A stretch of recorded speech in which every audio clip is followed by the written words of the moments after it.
Таасаа цанаа хоо 371 марк автошины хөдөлгөөний урд болон хойд дээр хэрэгцээний болтыг шалгах болон чангалах заавар өгье. Нэн төрөнд зохицуулалтын тоонос хөтөлбөрийн эвүүрийг байрлуулах ёстой. Нэг бүрийн хамгаалах хэрэгслийг бүрэн гүйцэтгэх өмсөх ёстой.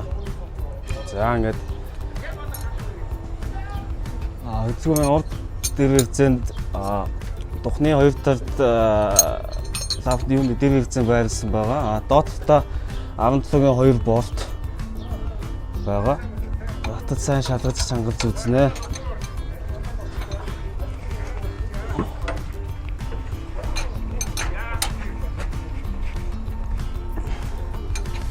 Дээд талд нь болохоор кабин сөхсөний дараа дээд талаас нэг болт орно. Тэрийг чангалж үзнэ.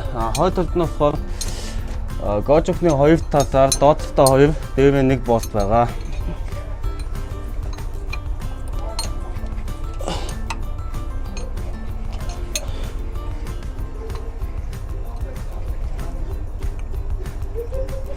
Мөн кабиныг сөхөж дээдлийн болтнуудыг чангалж үзнэ.